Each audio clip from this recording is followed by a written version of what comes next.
안녕하십니까. 원조북태통 안정환 실장입니다. 오늘은 아름다운 별자리 이야기라는 책을 소개해 드리겠습니다. 자, 이 책은 말 그대로 별자리에 관한 책입니다.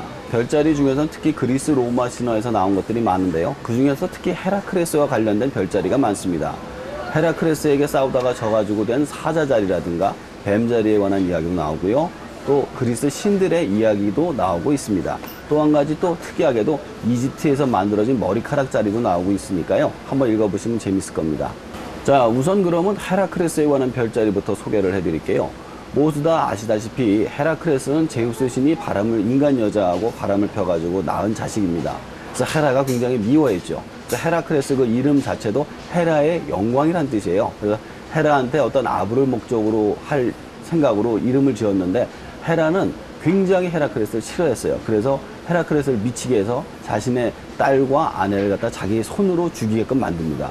그리고 그에게 이 죄를 씻기 위해서 7가지 과업을 내리는데요. 그 중에 첫 번째 과업이 바로 황금사자를 죽이는 것이었습니다. 근데 이 황금사자는 칼이라든가 활로는 그 가죽이 뚫리지가 않았어요. 그래서 헤라클레스는 그 사자하고 싸웠을 때 오로지 완력만 가지고 이 사자를 죽입니다.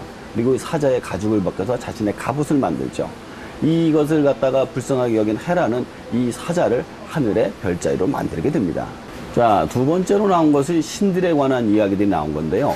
제가 그 처녀자리입니다. 8월생으로 해가지고 이 처녀자리에 관한 이야기를 해드리도록 하겠습니다.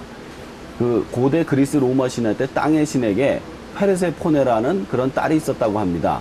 근데 이 지하의 신 하데스가 그 페르세포네의 미모에 반해가지고 페르세포네를 갖다가 납치해서 자신의 지하의 세계로 데리고 가게 됐어요. 그러고 나니까 땅의 신이 분노를 해서 땅 위에 아무것도 살지 못하게 된 거예요. 그래서 하다못해 그 제우스 신이 나서서는 중재를 하게 됩니다.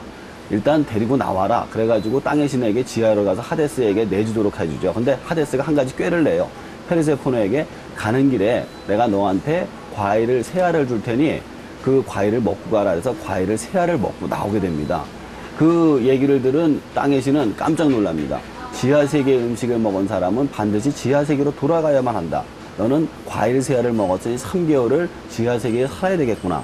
그래서 지상에서 3개월 동안 꽃이 피지 않는 겨울이 찾아오게 된다고 해요. 그리고 특히 그 처녀자리 같은 경우에는 9개월 동안 하늘에 떠 있다가 3개월 동안 겨울 동안 나타나지 않는다고 하네요.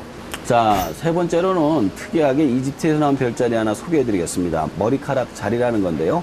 자, 고대 이집트의 왕이 국가의 운명을 걸고 전쟁터에 나가게 됐습니다.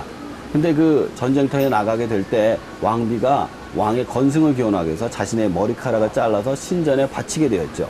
그리고 이제 전쟁이 끝났어요. 왕은 살아서 돌아왔고요. 자, 그러자 왕비가 당신의 건승을 위해서 내가 머리카락을 잘라서 신전에 바쳤습니다 라고 이야기를 하자 왕은 같이 가서 기도를 합시다 라고 이야기를 해요. 근데 신전에 갔더니 머리카락이 없어졌습니다. 물론 이 모든 사태의 책임은 제사장이 져야 되겠죠. 그래서 왕은 제사장을 불렀습니다. 그러자 제사장은 아무렇게 떨지도 않고 이렇게 얘기를 하죠. 아, 이것은 굉장히 좋은 징조입니다. 신께서 왕비님의 머리카락을 받아들여서 저 하늘의 별자리로 만들었습니다 라고 이야기를 하죠. 그러자 왕도 역시 아, 이것은 대단한 영광이고 이집트의 영광이다 라고 얘기하면서 이야기가 넘어가게 되죠. 제사장의 기지가 만든 별자리 이야기가 담겨져 있는 것이죠. 자, 이 책을 읽다 보면 우리가 그냥 상식으로만 알고 있는 별자리들의 이야기가 다 담겨져 있기 때문에 아이들이 보신다면 더 좋은 책이 될 것만 같습니다.